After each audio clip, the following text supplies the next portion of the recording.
Bom dia, seja bem-vindo ao programa Ciência e Movimento. Nós temos feito um debate sobre a questão da crise climática e seus efeitos nas cidades, em particular aqui na cidade de Maricá, onde vai ter o primeiro seminário de crise climática e seus efeitos em Maricá, desafios e engajamentos.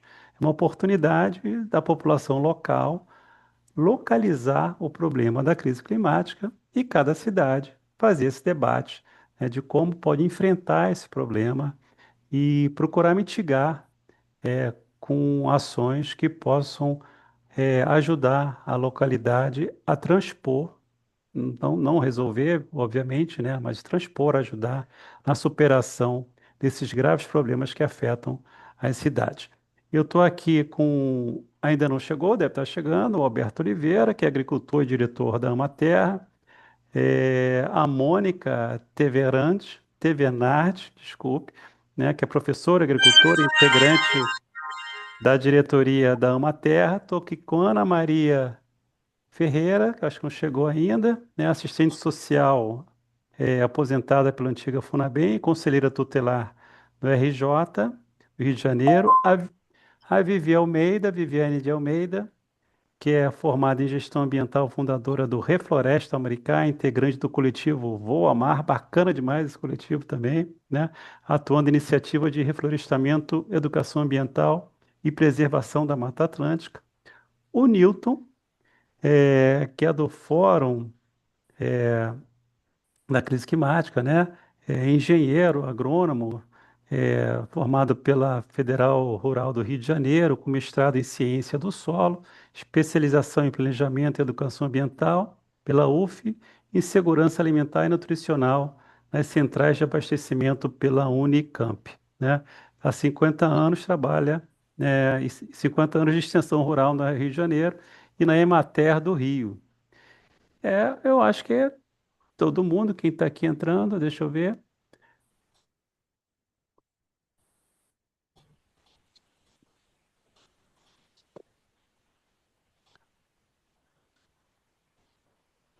É o Alberto que está aqui. Seja bem-vindo, Alberto.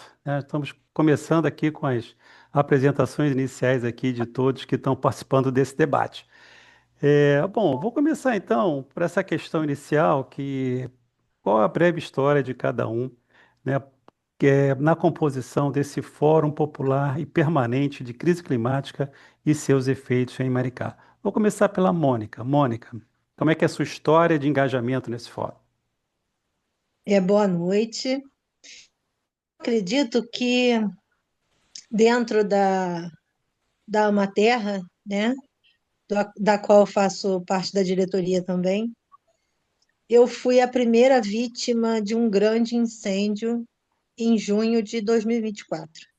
Eu e o meu filho Lucas temos uma permissão da prefeitura dentro de um programa municipal de concessão pública, Mano Manuela, que é um bairro de Maricá.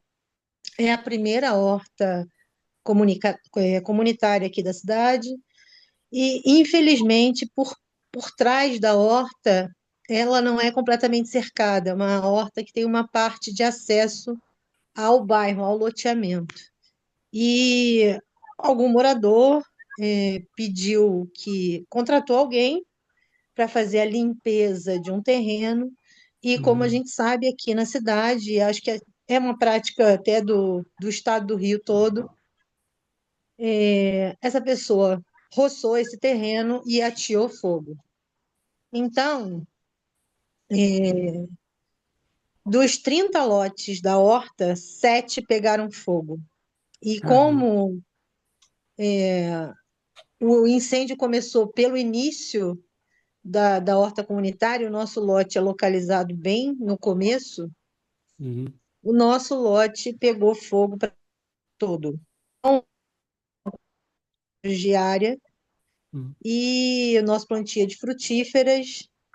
E aí, é, os companheiros da Materra se uniram e fizemos um mutirão para limpeza, organização do uhum, lote novamente. E com o apoio da UF, do qual meu filho é aluno, nós recompramos as mudas e, e a Amater e os companheiros ajudaram a Uhum. replantar esse lote. A partir daí, então, houve esse engajamento dentro do fórum para discutir essa questão da queimada, que até o Alberto, em outros momentos, até falou que é uma cultura nossa de botar fogo nas coisas, né? Vou passar para a Viviane. Viviane, como é que você se engajou dentro dessa questão do Fórum Permanente e Popular de Crise Climática e seus efeitos em Maricá? Teu microfone está fechado. Pronto. Isso. Boa noite, moro em Itaipuaçu e aqui, como toda Maricá, os moradores têm esse hábito realmente de queimar os terrenos, queimar lixo e tudo. E foi justamente no ano passado, porque começou a se tornar uma coisa diária, né? Com horário para começar, horário para terminar. Tinha terrenos que queimavam todo dia por volta de 11 horas da manhã e outros que começavam no final da tarde, por volta das 18 horas. Então, eu comecei a observar que não adiantava você falar com ninguém, né? Quando você precisava ligar para os bombeiros para eles virem apagar um fogo, que foi no caso da Restinga, que eu começar às 11h30 da manhã, e quando foi 8 da noite já tinha queimado basicamente toda a Restinga. A gente ligou, se envolveu com outras pessoas, ligando para um, mandando mensagem para o outro. Então, um grande grupo ligou e não chegou ninguém para apagar e queimou por completo. Então, esse engajamento, né, que a gente deu início foi justamente porque a gente estava vendo que nada estava funcionando, né? A gente ligava, não tinha gente para apagar o fogo, as pessoas continuavam nos terrenos, às vezes queimam e vão embora, né? Colocam combustível Uhum. ali e vão embora, então vão para as suas casas e o terreno fica ali queimando. E foi a partir daí que a gente começou a se mobilizar, reunir pessoas. Alberto formou o grupo do WhatsApp, e ali a gente começou a juntar material, fotos, vídeos, e essa quantidade chegou a mais de 100 fotos e vídeos, né? Foi. Então foi a partir daí que a gente se começou o grupo começou a crescer e ver que todo mundo ficava incomodado com esse mesmo problema, né? Uhum. Então foi a partir daí que a gente se reuniu para poder lutar um pouquinho contra isso, ver o que a gente consegue ganhar, né? Milton, como é que é a tua perspectiva sobre esse coletivo aí que se uniu em torno dessa questão tão séria que é a crise climática, e no caso de Maricá, começando pela questão das queimadas e incêndios. E da falta d'água também, né? Esse é outro ponto. Milton. Falo, você é o Milton Milton, mesmo. Milton, Milton, Milton, É o Milton Milton. Brown. Milton. É Mas muito eu confundo, parecido. Milton. É Então, Milton, gente, Milton Abraão. boa noite para todos. Bom dia ou boa tarde, a gente não sabe a hora que o pessoal É vai claro. estar ligado no vídeo. Então, meu nome é Milton Abraão, eu resido aqui no segundo distrito de Maricá. Participo de muitos coletivos, de mutirões, do pessoal ecológico da área verde de Maricá. Participo da Amaterra e estou aqui, fim de mandato, como presidente aqui da Associação de Moradores de Pindoval. Eu cheguei aqui há uns 23 anos atrás, numa área rural, Ficou. e desses anos todos, a gente acompanhou uma mudança muito grande, significativa aqui na região. E chegaram muitos moradores, principalmente depois da pandemia, muita gente veio morar nos seus quintais, nos seus terrenos, Uhum. e com a seca, com a estiagem que ocorria aqui, a gente começou a conversar com os nossos coletivos, né? E a Amaterra teve essa iniciativa, né, de chamar um fórum. Essa foi a grande iniciativa da Amaterra, de trazer a público, para as entidades, a discussão do que vem ocorrendo dentro do município. E a crise hídrica está aí também, que é outra discussão que vai ser uma grande iniciativa também do seminário, né? O Aham. seminário vai ser muito importante nessa questão da discussão de toda a sociedade de Maricá. Newton, como é que você se junta a esse processo todo? Newton Pereira. Bom, boa noite, obrigado por estar participando aqui. Eu vim trabalhar em Maricá a partir de fevereiro do ano passado e logo em setembro, outubro, já estava sendo demandado pela Secretaria de Estado de Agricultura para fazer um levantamento das queimadas e incêndios em Maricá. Uhum. Então, aqui, duas pessoas reais de perda, o Alberto, e isso é interessante, porque os dados flora, fauna, micro-organismos, gongolos, barata da terra, minhocas, enfim, a água, né? Nada disso a gente consegue dimensionar sem uma pesquisa, um trabalho mais a fundo. Porém, os reflexos dessas queimadas, que não são de hoje, né? A produtividade, na diminuição da produção de alimentos, né? De intoxicações. Então, o material, como foi o caso do Alberto e da Mônica, perto disso tudo, para uma entidade de Estado que levantou isso no Estado todo, é um valor muito pequeno, mas a importância disso é muito grande. Minha esposa, em 1970, era professora aqui em Maricá, em Manuel Ribeiro. E a gente comentando sobre incêndio, disse, desde aquele tempo já se tinha incêndio, porque é uma prática normal. A gente tem que mudar essa postura técnica, de que é normal queimar pasto, para depois ficar verdinho quando chove para o gado comer. Isso não pode ser normalizado. Acumular lixo, né? E colocar fogo, porque está incomodando, não pode ser normal. E fazer queimadas e juntar lixo para espantar mosquito, não sei o que, também não pode ser normal.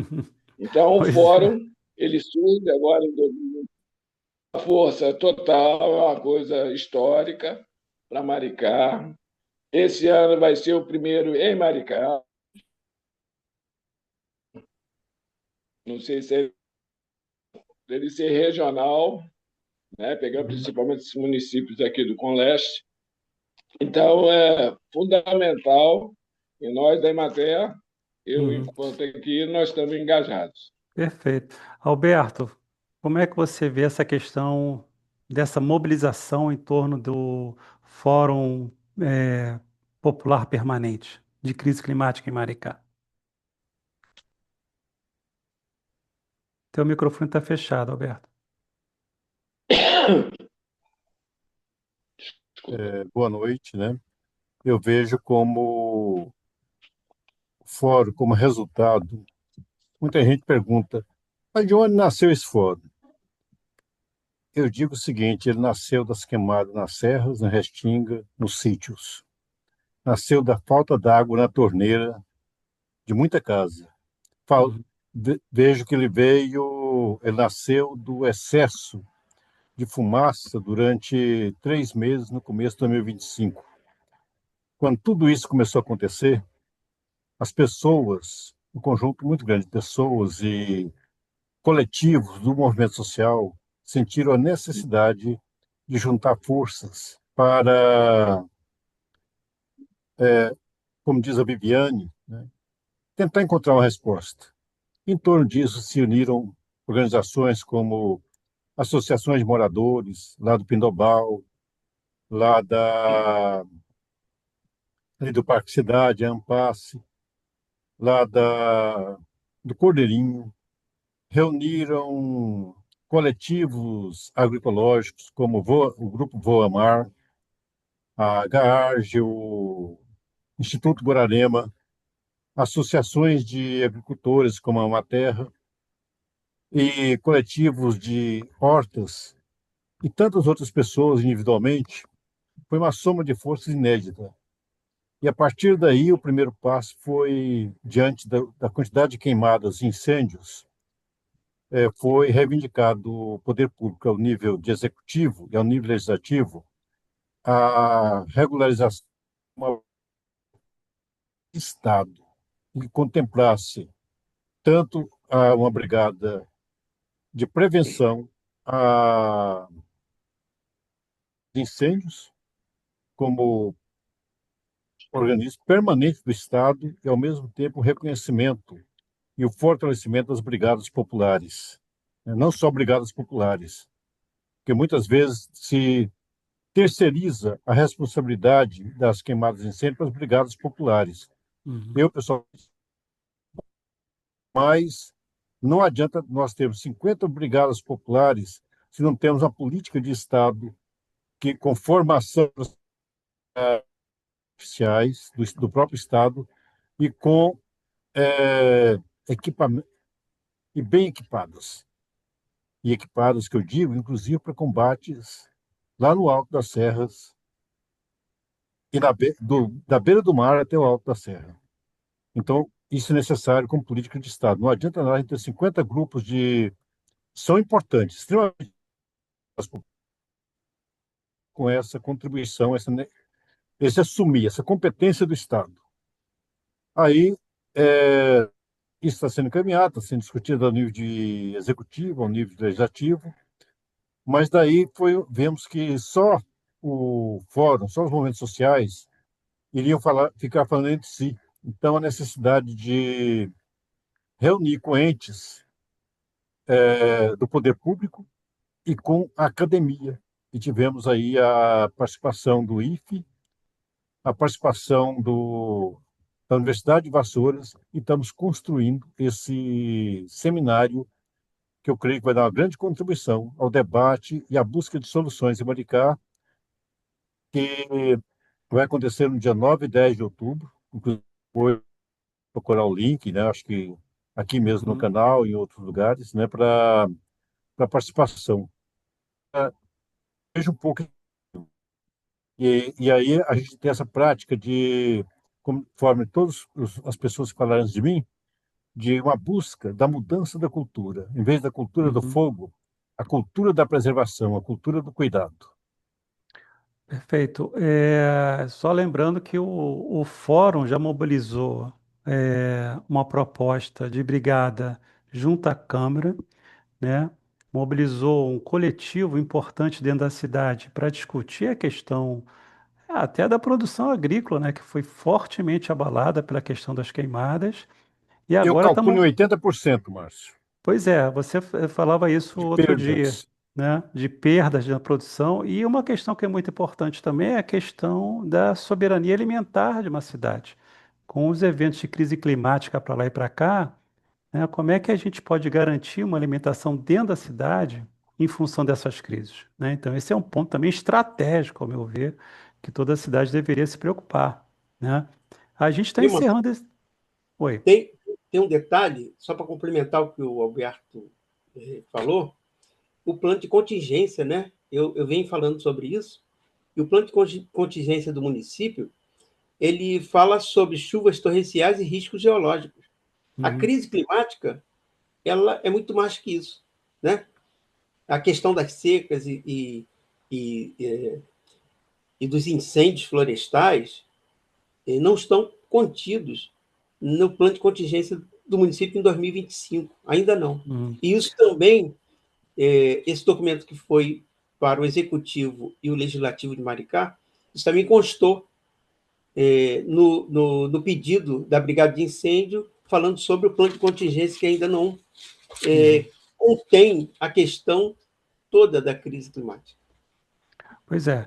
Então, a gente fez essa primeira rodada, nesse primeiro programa, para sensibilização aí do que é esse contexto de crise climática, como é que isso afeta as pessoas, como é que isso afeta a produção agrícola, como é que afeta as famílias.